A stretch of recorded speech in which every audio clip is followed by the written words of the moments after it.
Welcome to the Disruptive Social Care Podcast with social care provocateur and social media queen Shirley Ayres and myself, Stuart Arnott, founder of Mindings, a service dedicated to bringing social media to the disconnected. In this weekly show, we aim to spread the word about what's going on in the world of disruptive social care, amplify the voices of people with great ideas that few people ever hear about, help our communities connect and collaborate, and interview thought leaders across the sector. Well, Shirley, show number 15. I know. Exciting times, eh? Yeah, it really is. And we have a cracking interview today. We have a guest. Over to you, Shirley. I have to say a very warm welcome to Richard Humphries, our guest this week. Richard joined the King's Fund in 2009 to lead on social care and work across the NHS and local government. He's a recognised national commentator and writer on social care reform, the funding of long-term care, and the integration of health and social care. With a professional background in social work, Richard has worked in a variety of roles, including as a Director of Social Services, Health Authority Chief Executive, and senior roles in the Department of Health. Richard is also a columnist for the Local Government Chronicle and a non-executive director of Housing 21. And for those of you who are unaware, the King's Fund has an international reputation for shaping policy and practice through research and analysis and promoting understanding of the health and social care systems, as well as bringing people together to learn, share knowledge and debate. A very admirable vision of working to improve health and healthcare in England. Richard, you recently attended some of the party conferences and the National Children and Adult Services Conference. What were your conclusions about the future of social care from all of the debates you attended? Okay, season of mists and party conferences, I call it, this time of year. First, before I answer your question, Shirley, first of all, allow me the liberty of congratulating both of you on doing this podcast, because the social care sector produces tons of outputs in the forms of papers and reports and so on. And I struggle to keep up with a lot of it, quite frankly. Me too. But I never struggle to find time to listen to your weekly podcast. And I think what is distinctive about it is that you offer a fresh take on a lot of the challenges that we face. And I don't think there's anything quite like it. So do keep it up. I think it's a really refreshing contribution and challenge, actually, to the way that we do things. So keep that up. Right. Thank you, Richard. Back to the... Okay, and I'll collect the cheque afterwards. Oh, sorry, I shouldn't have mentioned that, should I? There's the chocolate biscuits you gave me earlier on. You noticed they're not on the table. I told you not to mention the chocolate biscuits, Stuart. Okay, party conferences. I want to skip over those, actually, because it's this time in the sort of electoral cycle where nobody was really expecting any big, bold policy announcements from the main stage of the conferences, which is the bit that you see on the telly, you know, the big political leaders strutting their stuff. Some very, very interesting stuff in the fringes, which I was involved with, and some of the health hotel debates. This is a collection of charities and lobbying groups that come together, and it was good to see care and support feature in that. And it was good to see them using Twitter, actually. Absolutely. As part of the fringe debate on the future of care and support and health.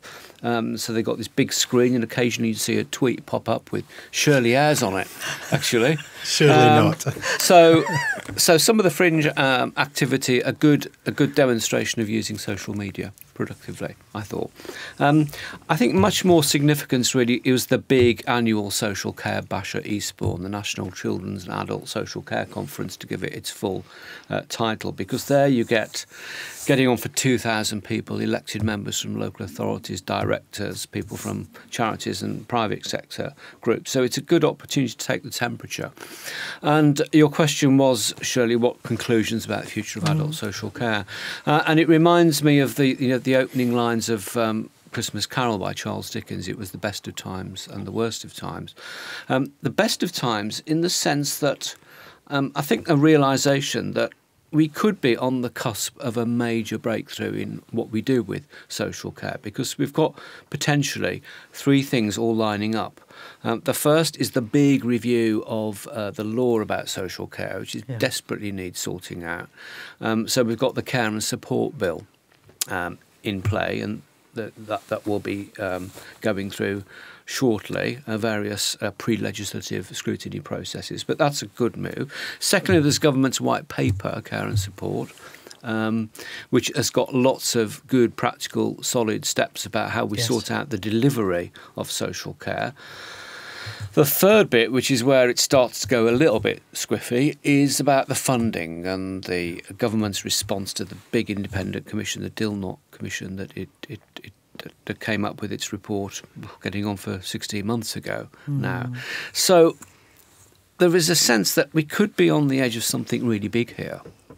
But at the same time, and this is the worst of times, there was an almost palpable sense of the mounting pressure that the system is under, both for adults and for children. And I made, in my sort of panel contribution with Norman Lamb and others, I made some quite sort of trenchant remarks really about this being more about priorities than affordability. And what struck me was the number of elected members that came up to me and said, well done for saying that, because this really does need to be sorted out.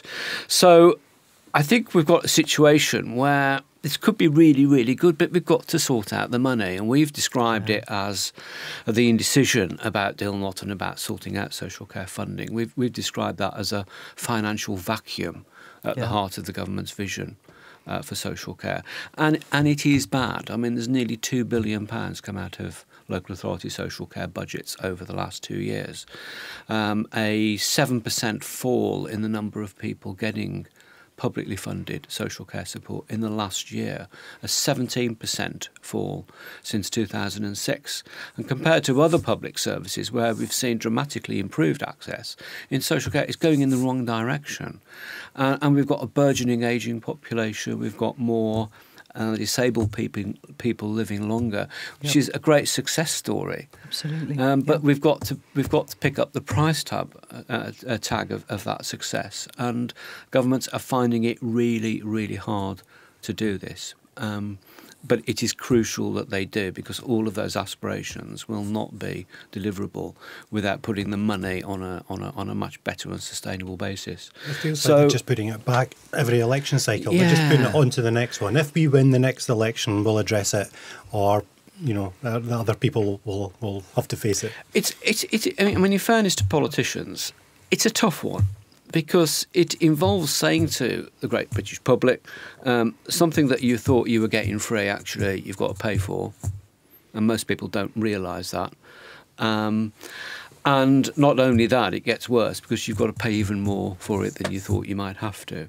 And we have in this country, I mean, what is approaching a kind of a North American welfare model, really, where people with relatively modest wealth, and currently that's £23,250. If you've got more than that, you're straight over the cliff edge and you're on your own. It's what Andrew Dilnot called the worst means test in the world. Yeah. And at the moment it's virtually uninsurable. So it's worse than North America, actually.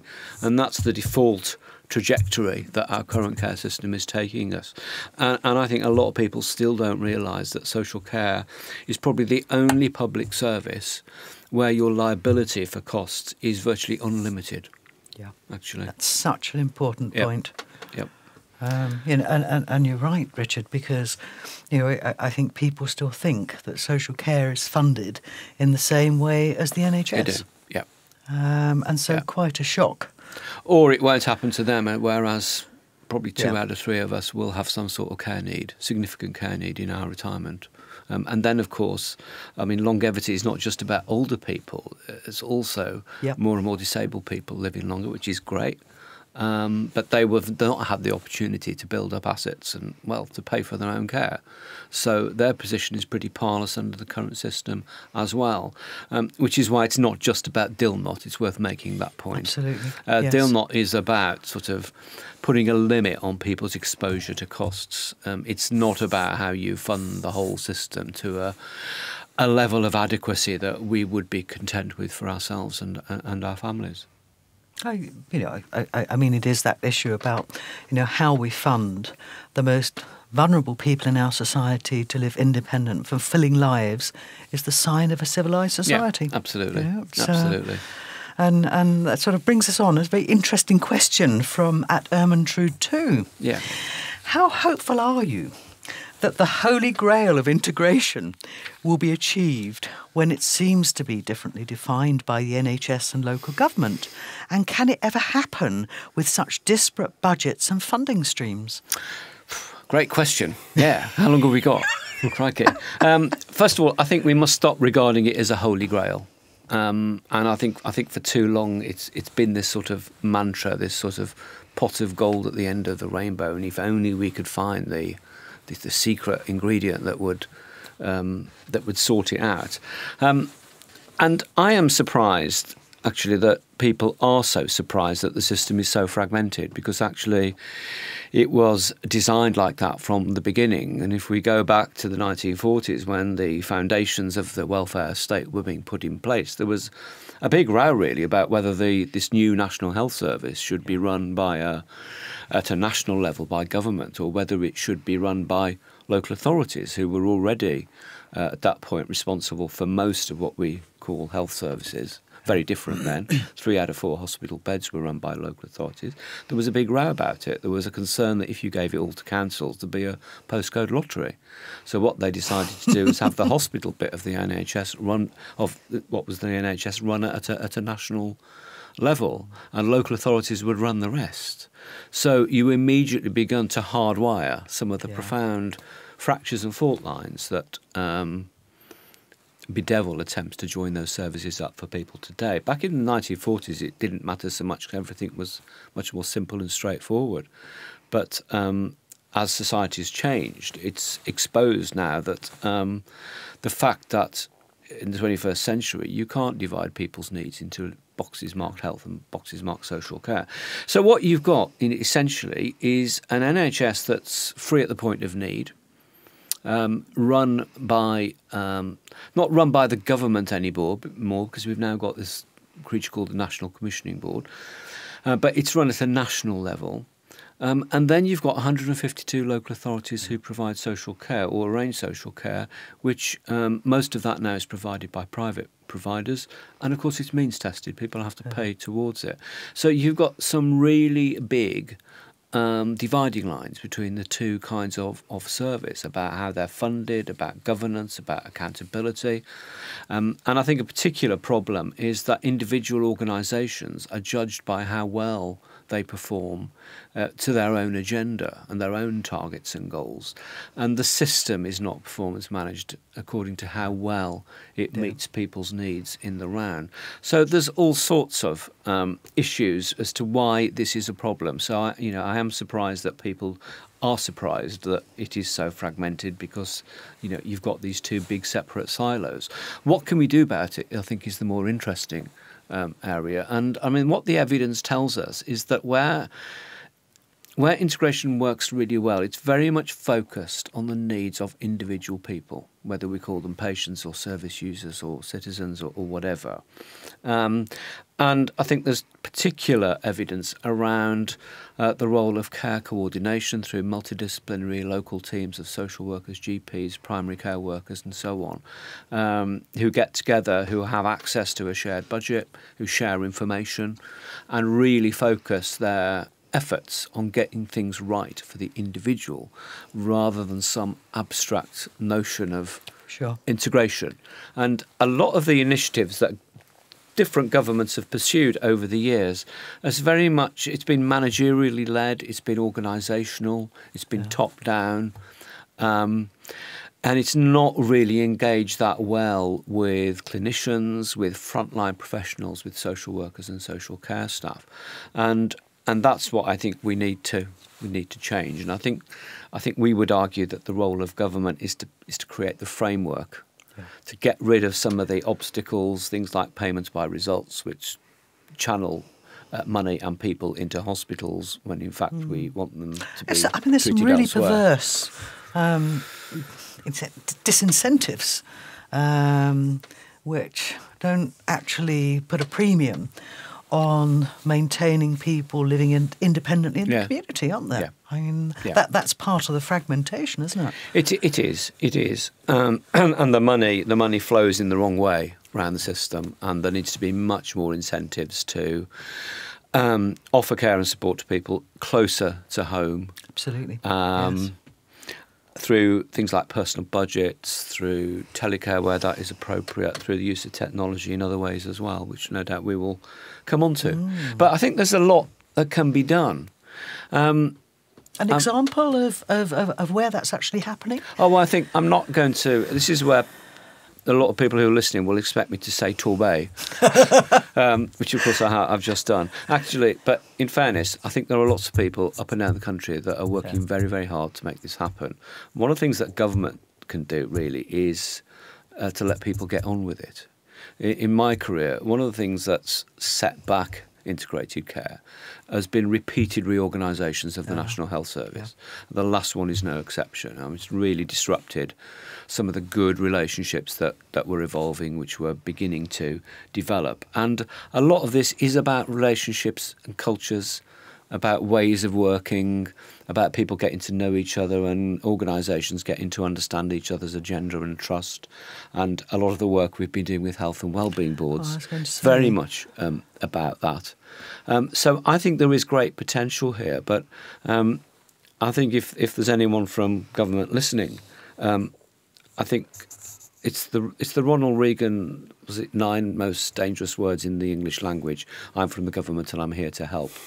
And it's the kind of political equivalent of first do no harm. Yeah. So, create the framework, maybe a stronger approach to aligning the separate outcomes frameworks for healthcare and children's services and adult social care as well. And, just create a pattern of incentives that will actually encourage people to do the right thing rather than create barriers which cause them to do the wrong thing. Because I think, with the funding, if you have a local authority really investing in re-ablement, in supporting people to live in the communities, that has a cost, but they're not going to be rewarded for that. No, that's right. And some interesting examples. The previous government, it was called Total Place.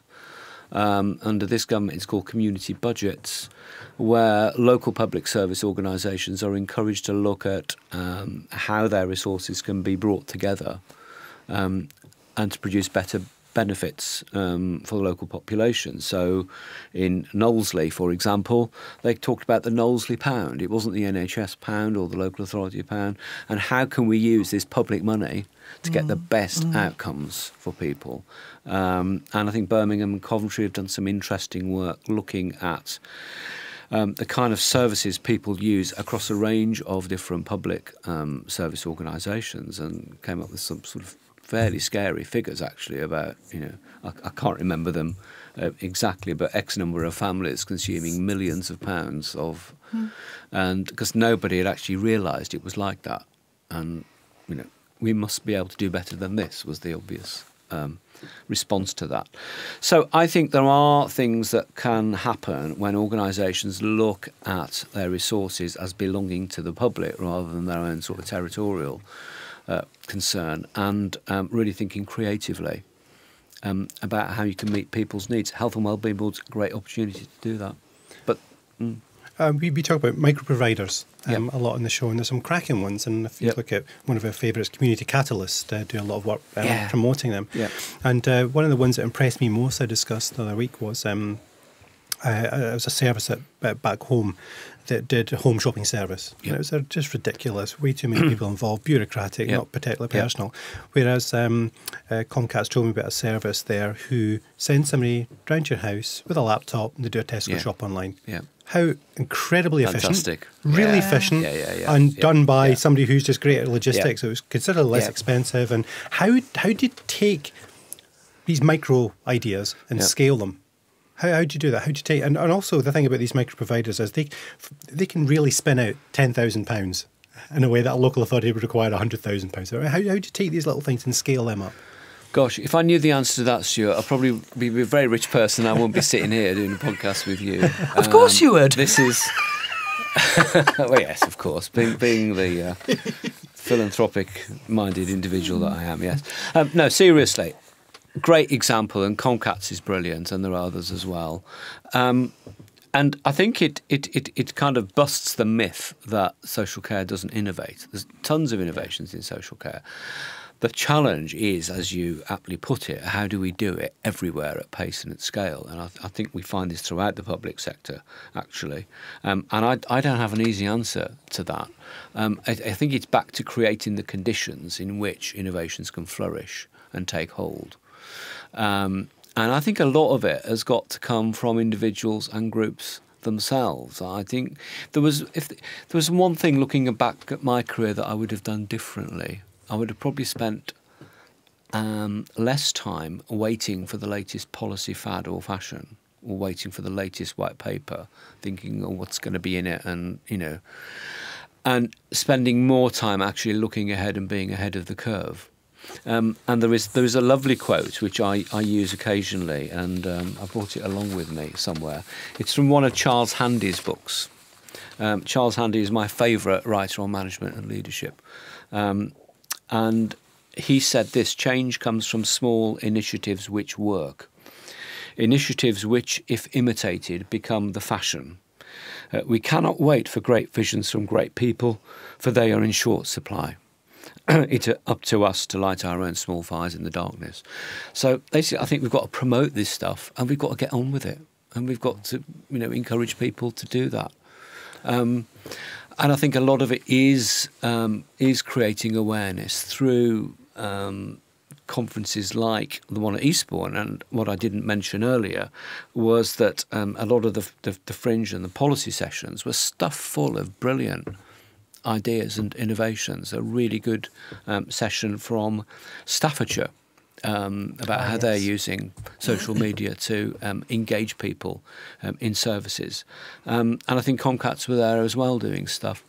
So it's just getting people to do it. And I probably haven't answered your question. No, very well. Certainly it's going towards it. I think that part of the solution might be, and I'm really excited about Kickstarter taking off over here, because I think people are just going to say, you know what, forget this, we're just going to bypass this, let's just do it ourselves.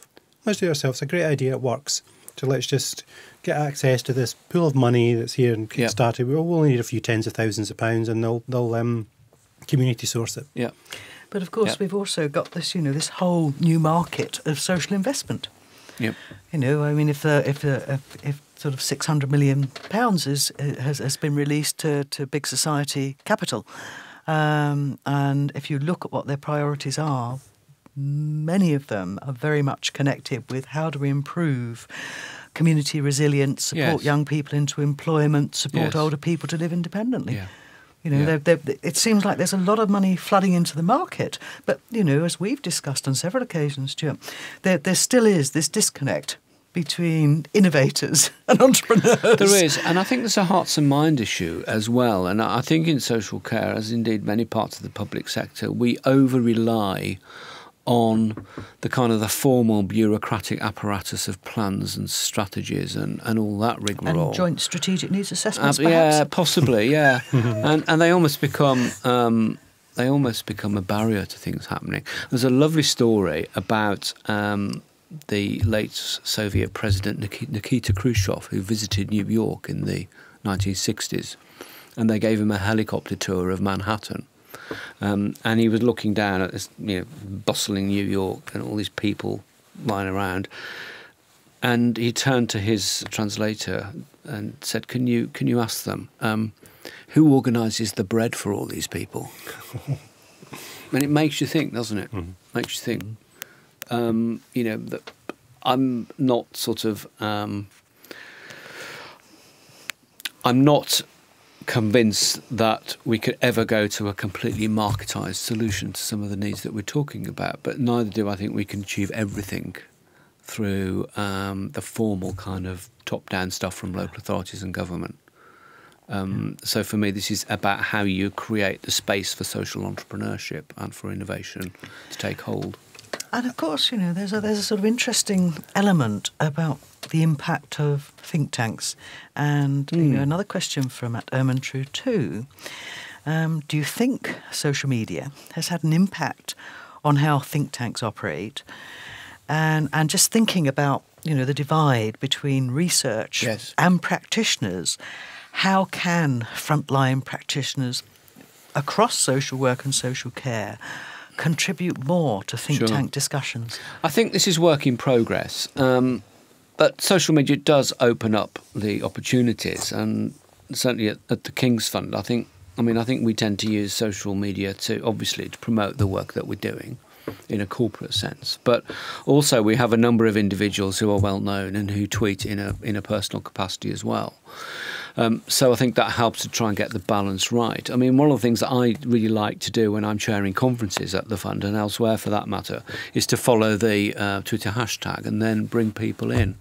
And lovely example, earlier this year we had a big conference on social care, and someone tweeted a question about, well, all this theory about social care reform is all very well, but my dad is stuck in hospital, he's been there weeks and I can't get him out. So I read this out and it gave a whole new dimension to the discussion. It kind of brought it home to people actually that, you know, the reality of services that some people experience. And I mean, I think practitioners do use social media, and I think we need to make that easier as well. I'm fortunate in working for an organisation like the King's Fund that has a very progressive view. It encourages people to use Twitter and so on. I am just amazed that some organisations don't. I just find that absolutely gobsmacking, pardon my English.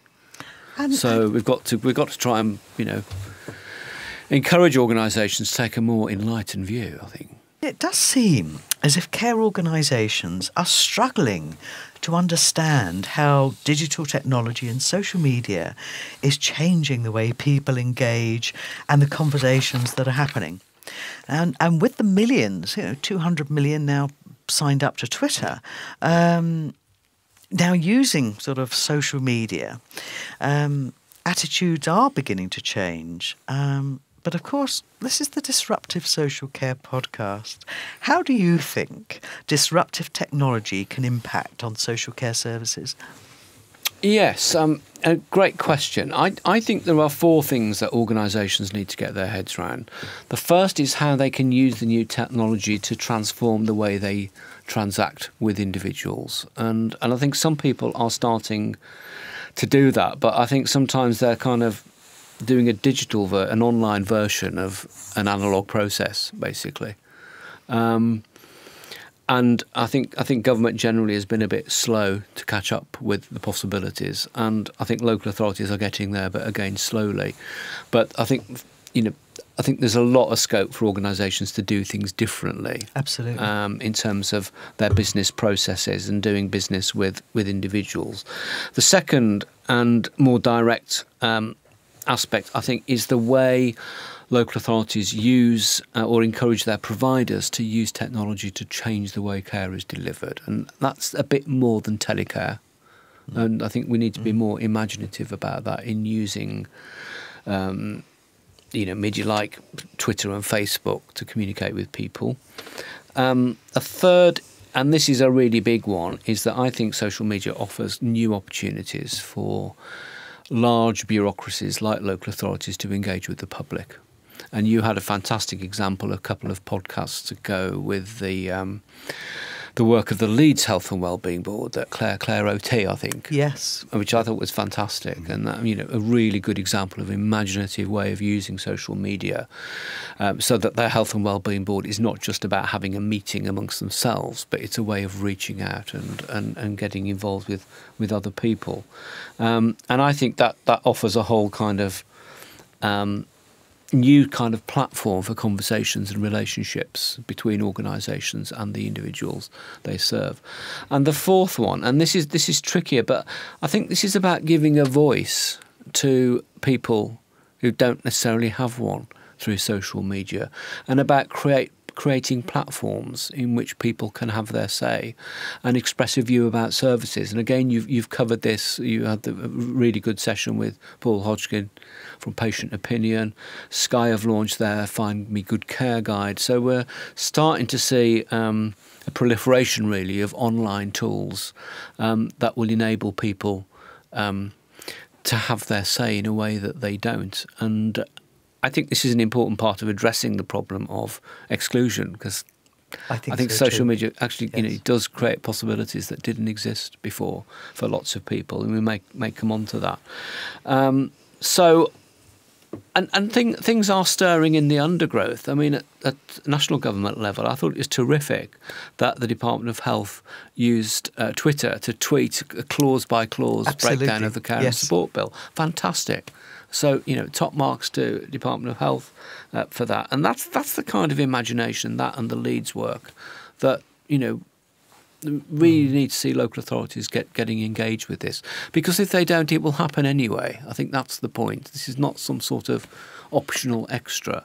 And I don't consider myself to be a great expert on any of this stuff, but I can see very quickly that this is part of the solution. It's not part of the problem. I mean, I like this about it isn't an optional extra, because I think the other sort of issue around this is it's not about creating multiple platforms. Yes, there's got to be a very distinct purpose and reason why you take people to a particular platform, because actually what public sector organisations have got to realise, they've got to go where people already are. And so a big challenge, and sort of coming on to that sort of issue of digital inclusion, and a lovely question from Gemma Finnegan. What should be local government and social care priorities in tackling digital inclusion, with obviously conflicting priorities and dwindling resources? And does the migration to online services through digital default leave the vulnerable excluded? And what can we do to address this? Okay, another great question. Nice, simple, straightforward one, Gemma. Thank you. We have some smart listeners. Yeah, we do. That's good, isn't it? I mean, the first point I'd make is that, because resources are tight, that is a reason why we should be promoting social media and using it more, not an excuse not to do it. And those ways in which organisations should use social media that I outlined are all ways in which you can achieve better outcomes for a fraction of the investment that sometimes we make in other ways of reaching out. Or think of the millions of pounds that must have been spent over the years in formal consultations, in public meetings, and you can achieve similar, if not better, results at a fraction of the price. So I think this is part of the solution. I mean, there are worries about digital exclusion. On balance, I would say that digital technology has actually reduced exclusion more than it's created it, actually. I agree. Yep. And I think back to, there have always been historically clear groups of people that have found it really, really hard to access services. People who are housebound for whatever reason, disabled people with face the barriers that society puts in their way are excluded. People who live in rural areas that can't afford a car are excluded. Poor public transport. Hard to reach groups, people with chaotic lifestyles, the homeless, and actually, I mean, I talk to people who, and we experience this in our own lives, don't we? That there are all sorts of things that we can do in our own living rooms, in our own offices, on the move.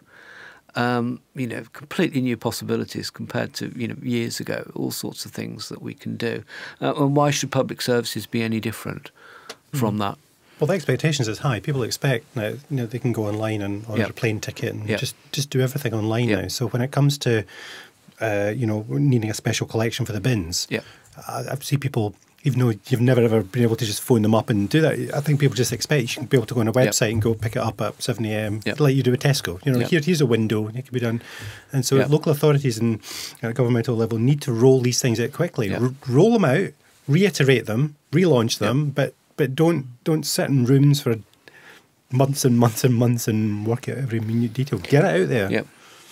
But I think Gemma is right, however, to point out that there is an issue about people that can't get online, who don't have a computer, can't use computers, and I think we have to be sensitive to that, particularly in relation to older people. Now, I mean, I don't completely buy the idea that all older people are digitally illiterate, because that's not. Realistically, they're not. No. The research tells us they're not. But clearly, there is evidence that some older people do not have access to computers find that difficult, or of an era where they like checkbooks and paper-based transactions, and if local authorities and governments start putting everything online, that is going to cause real problems and distress. So I think realistically, we have to face that there may be a case for double running some processes for particular groups of people, and that we shouldn't put all of our eggs into one particular digital basket. But that's always been the case for, I think, how we inform and how we engage with the public. Years ago we had this thing about we had to produce leaflets about every kind of service under the sun, and it's great, but what happens if you can't read? Or what about if it's not in your first language? Or what happens if you don't go to the post office or the social services office or whatever? So these issues about access and inclusion and exclusion, I think, have always been with us.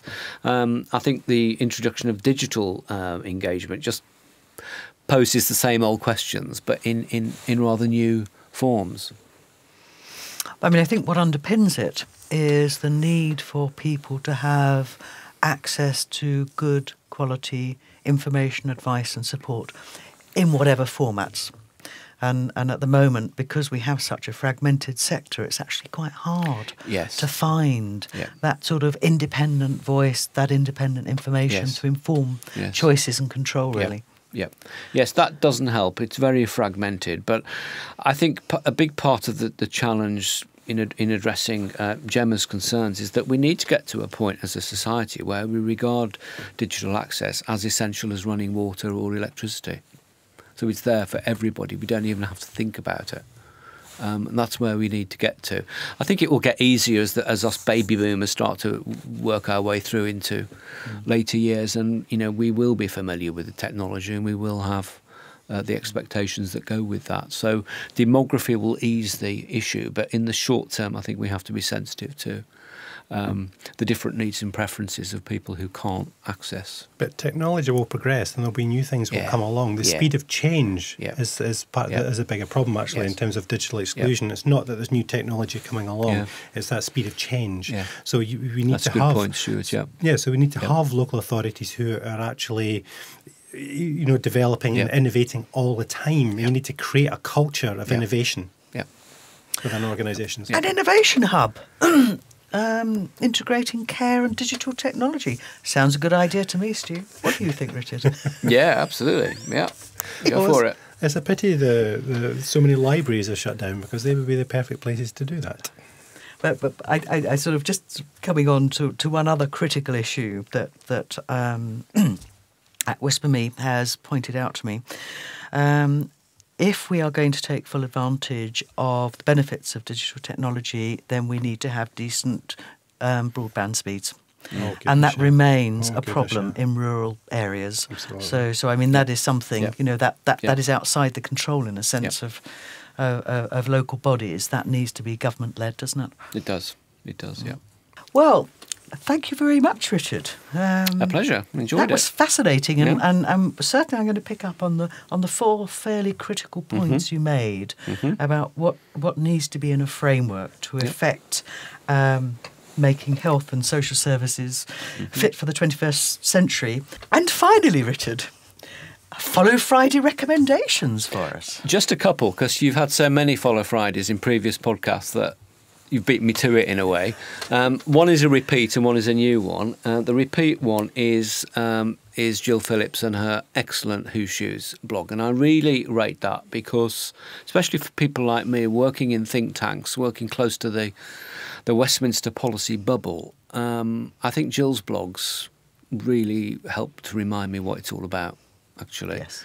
And her mum did a great post recently, which really and very much about what we've just been talking about, really, how difficult a lot of people in later years find some of the new stuff, actually. And it was a kind of salutary reminder. So Jill's posts are great, and I really recommend them to others. We love it. Whose Shoes? Yeah, fantastic. And the other is someone who may not be as well known to some listeners, and that's Alan Rosenbach from CQC. who, like me, is relatively new to Twitter. And what I find is how you strike the balance between reflecting the stuff that you do in the organisation that you work for, as well as the personal, and getting the right balance. And Alan works for Care Quality Commission, which has obviously had quite a profile recently. And I think he has a really nice blend and a lightness of touch about his tweets that cover both the personal and the professional. It's a shame that he supports the wrong football team. But worth following Alan, because he makes some sensible points and some really good signposting to things. So those are my 2 Follow Fridays. Thank you. And many thanks for coming to be a guest on the Disruptive Social Care podcast. Lots of food for thought. Thank you, Richard. Thank you. My pleasure. And it's been a pleasure having you. So just a reminder to follow us. DisruptiveSocialCare.com is our website. And if you want to go into our Facebook page, facebook.com/Disruptive Social Care. And of course, you can follow us and interact with us and converse with us on Twitter. I'm at Minding Stew. I'm at Shirley Ayres. And I'm Richard at KF. Excellent. So we look forward to seeing you soon. Just a reminder, we're going to be taking a break for a few weeks. Absolutely. Unless, of course, some sponsor comes along and insists that we come back the following week. But we look forward to seeing you with a Christmas special. We have a cracking guest, a very serious, fantastic guest. And it's very much something to look forward to. We're very, very excited about that. So we'll see you soon. Christmas, if not sooner. Bye-bye.